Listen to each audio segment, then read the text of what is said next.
So students, आई hope so आप लोग बहुत अच्छे होंगे और आज के लेक्चर में हम स्टार्ट करने वाले हैं important questions of solid state.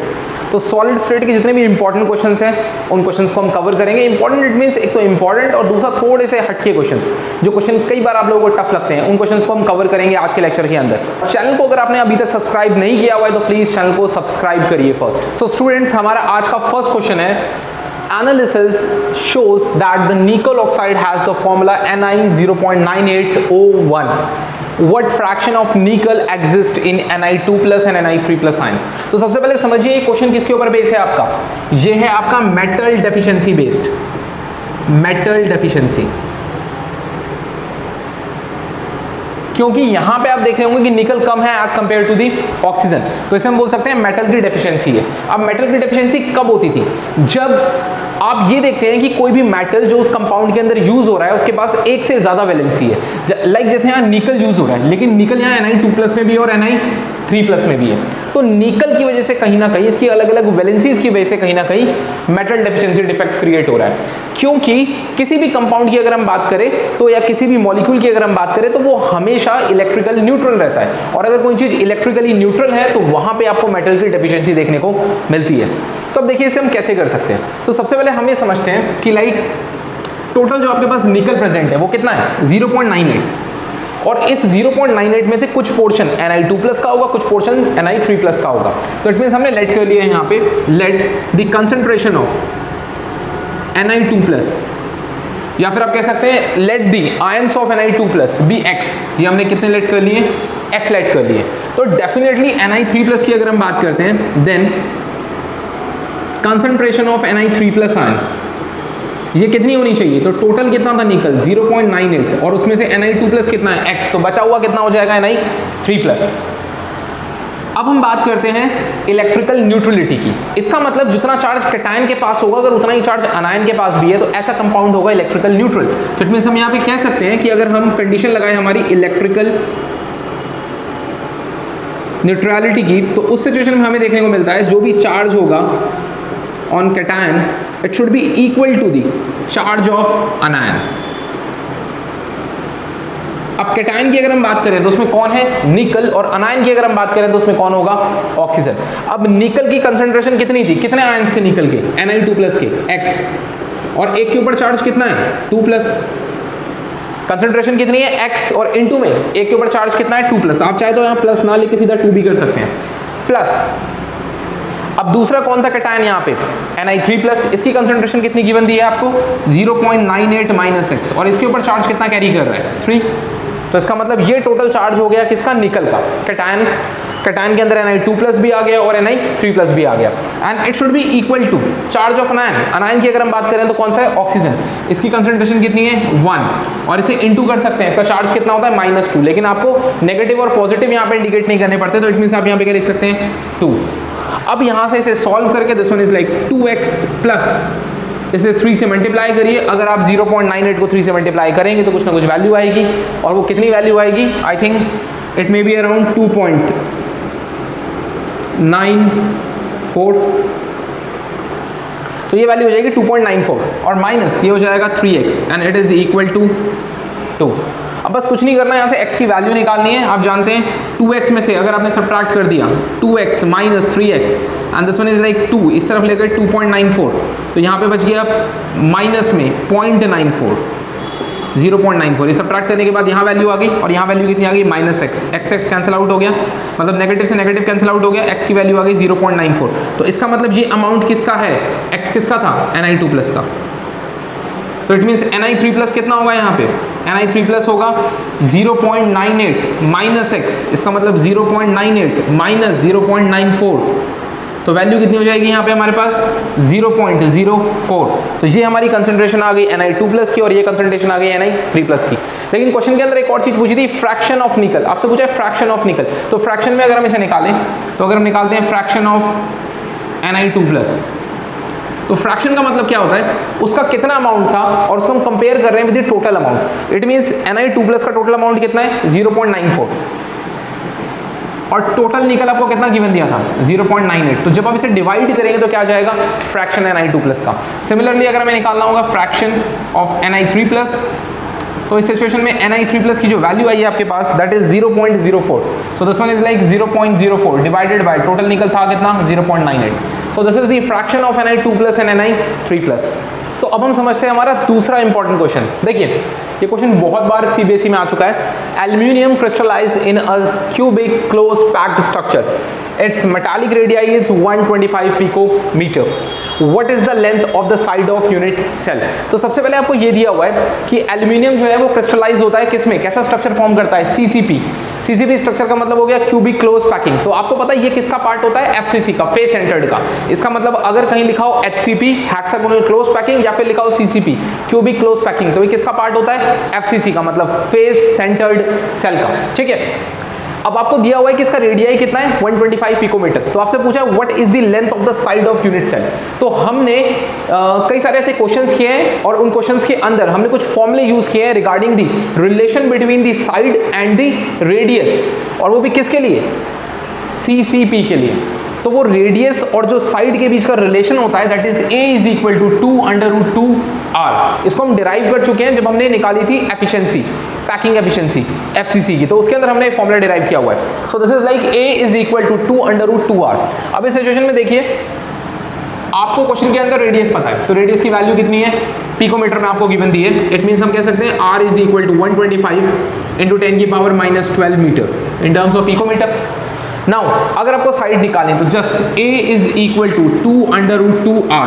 तो r की जगह पे आप क्या लिख सकते हैं यहाँ पे 125 इंटू 10⁻⁻12. तो ये आ जाएगी हमारी वैल्यू, ये हमारी वैल्यू आ जाएगी किसके अंदर, साइड की. बस हमें क्या करना है, रेडियस की वैल्यू को जस्ट सब्स्टिट्यूट करना है. अब देखिए नेक्स्ट पूछा है how many unit cells are there in 1 centimeter cube of aluminium. अगर मान लीजिए आपके पास जो एल्यूमिनियम है उसका वॉल्यूम 1 सेंटीमीटर क्यूब हुआ तो उसके अंदर इस तरह के कितने यूनिट सेल आ जाएंगे वो आपको बताना है.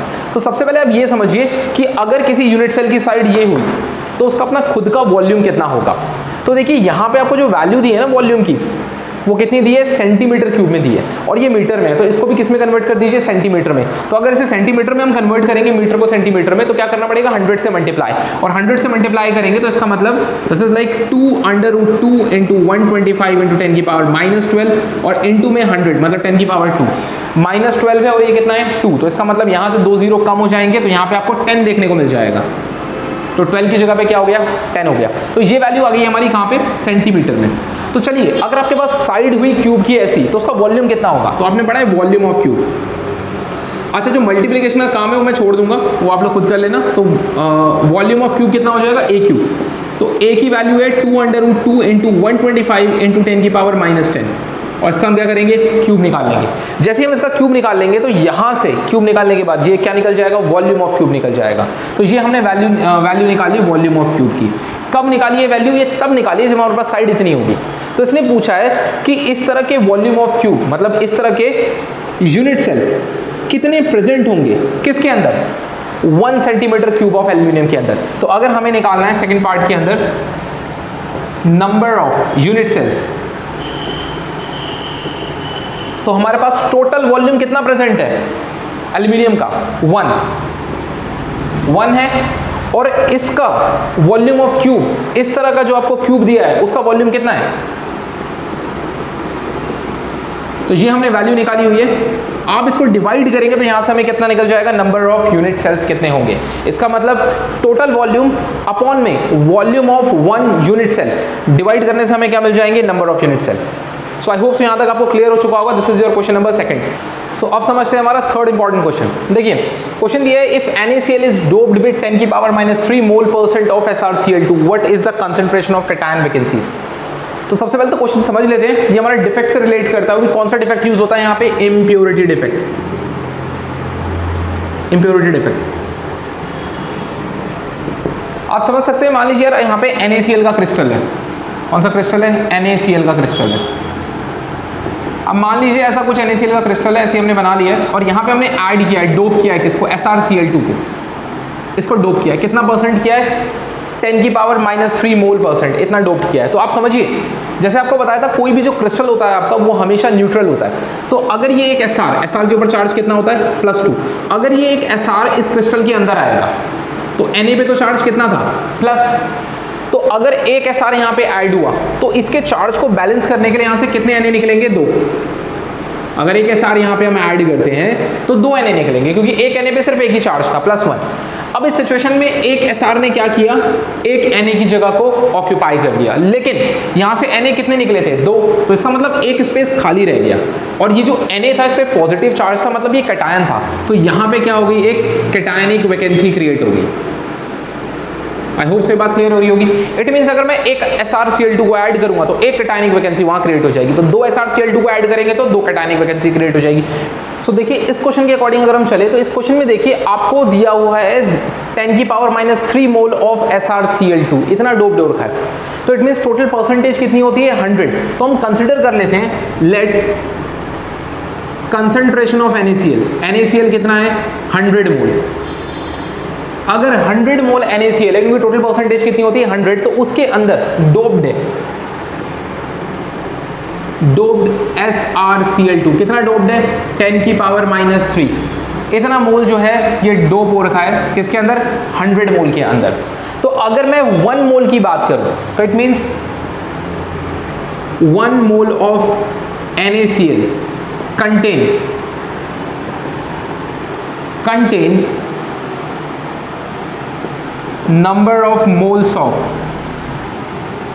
SrCl2 वैकेंसीज, तो वो कितनी हो जाएगी? तो देखिए सिंपल, हम यहाँ पे देख सकते हैं 100 मोल के अंदर 10⁻³ है, तो इसका मतलब 1 मोल अगर NaCl होगा तो उसके अंदर वैल्यू कितनी हो जाएगी? तो दिस इज लाइक 10⁻³ / 100, मतलब 10⁻⁵ मोल। इतनी कैटायनिक वैकेंसी जो होगी वो क्रिएट हो जाएगी किसके लिए? 1 मोल के लिए। अब स्टिचियोमेट्री से समझ में आ रही होगी ये बात। 100 मोल के अंदर अगर 10⁻³ है, 100 मोल के अंदर कितनी वैल्यू थी? 10⁻⁵। तो 1 मोल के अंदर कितनी मोल्स ऑफ कैटायनिक वैकेंसी होंगी? मोल्स ऑफ कैटायनिक वैकेंसी क्या करते थे? Stoichiometry unitary method just cross multiplied, तो यहाँ से वैल्यू कितनी आ जाएगी? 10⁻⁵ mole of cationic vacancy. Clear? तो ये हमारी मोल्स में निकली है कैटायनिक वैकेंसी, क्योंकि सारी वैल्यूज हमने किस में कंसीडर करी है? मोल्स में, लेकिन हमें निकालनी थी नंबर ऑफ कैटायनिक वैकेंसीज। तो अगर हम निकालते हैं नंबर ऑफ कैटायनिक वैकेंसी, तो अगर हमें नंबर्स में निकालने हैं तो हम क्या करते हैं? जो वैल्यू हमें मोल्स में दी है, मोल्स इनटू में एवोगाड्रोस नंबर, तो इससे हम निकाल सकते हैं number of cationic vacancies. Moles कितने हैं? 10⁻⁵ और एवोगाड्रो 6.022 × 10⁻23। आप इसे मल्टीप्लाई करेंगे, this one is like 6.022 × 10⁻18। I hope से बात क्लियर हो चुकी होगी किस तरीके से हमने इसे निकाला है। ठीक है, तो these are the number of cationic vacancy. ये फॉर्मूला कैसे आता है? अगर आपको ये भी ध्यान नहीं आ रहा है तो ये भी देख लो। मोल्स का हमने फॉर्मूला पढ़ा था ना, नंबर ऑफ पार्टिकल्स, तो यहां पे क्या निकाल रहे हैं? नंबर ऑफ कैटायनिक वैकेंसी, और नीचे आपको क्या दिया हुआ है? Avogadro's number. तो इसका मतलब अगर मैं एवोगाड्रो नंबर को उसको मल्टीप्लाई कर दूंगा किससे? उसके मोल से, तो किसकी वैल्यू आ जाएगी? पार्टिकल्स की। तो मतलब पार्टिकल का मतलब यहाँ पे क्या है? Cationic vacancy. तो इट मींस यहाँ पे आपको देखने को मिलेगी 6.022 × 10⁻18 कैटायनिक वैकेंसीज। सो अब आते हैं हमारे नेक्स्ट क्वेश्चन के ऊपर, question number 4। Ferric oxide crystallize in HCP array of oxide ions with a 2 out of every 3 octahedral holes occupied by ferric ion. Derive the formula of ferric oxide. देखिए, जब भी हम वॉइड्स के regarding बात करते हैं तो उस समय आपको ध्यान रखनी है कुछ बेसिक टर्मिनोलॉजी। बहुत सिंपल, सबसे पहले समझिए, अगर कोई भी क्वेश्चन आपको दिया हो जिसमें FCC हो, मतलब फेस सेंटर्ड, या फिर लिखा हो इसी के equal HCP hexagonal close packing, या फिर लिखा हो CCP, इसका मतलब क्यूबिक क्लोज पैकिंग, आपको इसमें से कुछ भी दिया हो, जैसे इस क्वेश्चन के अंदर लिखा है HCP, तो आपको ध्यान रखना है इन क्वेश्चंस के अंदर जितने भी नंबर ऑफ एटम्स होते हैं, अगर मैं इन्हें लेट कर लेता हूं कि नंबर ऑफ एटम्स n है, तो जितने भी नंबर ऑफ एटम्स होते हैं it is always equal to number of octahedral void. तो जितने भी ऑक्टाहेड्रल वॉइड होते हैं it is equal to number of atom. Next, आपने एक रिलेशन पढ़ा है टेट्राहेड्रल वॉइड के बारे में कि अगर आपको टेट्राहेड्रल वॉइड निकालना है तो tetrahedral voids are always double to the octahedral void. It means अगर आपके पास नंबर ऑफ एटम आप n कंसीडर कर लेते तो ऑक्टाहेड्रल वॉइड कितने हो जाएंगे? n, और टेट्राहेड्रल वॉइड कितने हो जाएंगे? 2n। ये एक बेसिक सा कॉन्सेप्ट आपको ध्यान रखना है, आप इसके रिगार्डिंग कोई से भी क्वेश्चन को कर लोगे। जैसे इस क्वेश्चन पे आते हैं, फेरिक ऑक्साइड मतलब Fe और ऑक्सीजन से मिलके आपका एक कंपाउंड बन रहा है, आपको दिया है crystallize in HCP array of oxide ion. इसका मतलब ऑक्साइड आयन किसमें है? आपके HCP में। तो हमने लेट कर दिया लेट दी ऑक्साइड आयंस जो है इसे हमने लेट कितने कर लिए, x लेट कर लिए। अब ये किस में थे, HCP में। HCP का मतलब ये हो गया कि अगर ये आयन x है, मतलब जितने ये आयंस हैं उतने ही क्या होंगे, नंबर ऑफ ऑक्टाहेड्रल बॉन्ड। तो इसके अंदर ऑक्टाहेड्रल बॉन्ड कितने होने वाले हैं आपके पास, अगेन x। और टेट्रा की अगर मैं बात करता हूं तो टेट्रा क्या होते हैं इसके डबल, तो टेट्रा कितने होंगे, 2x। ओके, तो लेट कर लिया हमने कि ऑक्साइड आयन जो थे वो किस में थे, HCP में, तो उसको हमने लेट कर रखा है कितना, x लेट कर दिया। Now with 2 out of 3 octahedral voids occupied by ferric, इसका मतलब 2 out of 3 ऑक्टाहेड्रल, मतलब 2 out of 3 ऑफ ऑक्टाहेड्रल कौन ऑक्यूपाई कर रहा है, आयन ऑक्यूपाई कर रहा है। तो आपसे पूछा है उस सिचुएशन में फॉर्मूला क्या बनेगा, तो आपको पता है x x क्या हो जाएगा, कैंसिल आउट हो जाएगा। और जब इसका रेशियो निकालेंगे तो रेशियो निकालने में 2/3 रेशियो 1, तो मतलब ये सॉल्व होके क्या आ जाएगा, Fe2O3, 3 इधर चला जाएगा, इसका मतलब Fe2O3। तो ये हमारा बन गया फॉर्मूला इसका, बहुत सिंपल है। नेक्स्ट, सिमिलरली इसी तरीके से दिया हुआ है, देखो a compound is formed by 2 element M and N, 2 element से मिलकर बन रहा है, एक है M और दूसरा है N। The element of N form CCP, इसका मतलब N जो है वो किस में है, CCP में। तो हमने इसके अंदर जो नंबर ऑफ एटम है इसे N लेट कर लिया, N लेट कर लिया सपोज टू बी, ठीक है ना। And M occupy 1/3 of tetrahedral void. तो आपको पता है कि अगर हमने N लेट किया हुआ है N को, तो आप समझिए कि उसके अंदर ऑक्टा कितने होंगे, ऑक्टा होते हैं नंबर ऑफ एटम के बराबर, इसका मतलब n, और टेट्रा कितने होंगे, 2n। तो जो हमारा n वाला एलिमेंट था वो CCP में था, इसका मतलब उसके अंदर एटम्स को हमने लेट कर लिया कितना, इसके एटम्स को भी हमने n लेट कर लिया कि इसके अंदर इतने एटम है। और ये बोला है कि m ऑक्यूपाई कर रहा है 1/3 ऑफ टेट्रा, तो अगर n नंबर ऑफ एटम वहां प्रेजेंट है तो उसके अंदर टेट्रा कितने होंगे, 2n। और इसने बोला है कि m कितना है, m है यहाँ पे 1/3 ऑफ टेट्राहेड्रल, मतलब हो गया 1/3 ऑफ टेट्रा कितने थे, 2n। तो आप जानते हैं n से n कैंसिल आउट हो जाएगा, फॉर्मूला क्या बनेगा, M2 और ये हो जाएगा N3। तो ये बन चुका है हमारा फॉर्मूला M2 और ये हो गया N3, बहुत सिंपल है। तो देखिए अब समझते हैं हमारा next important question, question number 6। An element has a body centered cubic structure with a cell edge of 288 picometer. The density of the element is 7.2 gram centimeter cube. Calculate the number of atom present in 208 gram of element. I hope so question clear हो चुका होगा आपको। देखिए अब सबसे पहले इस question की अगर हम बात करें तो ये क्वेश्चन कौन सा है, डेंसिटी वाले फॉर्मूले के ऊपर बेस हमने पढ़ा है, और इस चैप्टर के अंदर ज़्यादा फॉर्मूले भी नहीं है, तो ये सबसे इंपॉर्टेंट फॉर्मूला है, density is equal to Z into में, Z इनटू में मोलर मास इनटू में एवोगाड्रोस नंबर इनटू में A क्यूब। ये हमारा फॉर्मूला होता था डेंसिटी का। Density is equal to Z, Z का मतलब है नंबर ऑफ एटम्स, M का मतलब होता था मोलर मास, Na का मतलब है एवोगाड्रोस नंबर, और इसका मतलब क्या है, वॉल्यूम, मतलब साइड का क्यूब, मतलब वॉल्यूम को डिफाइन कर रहा है।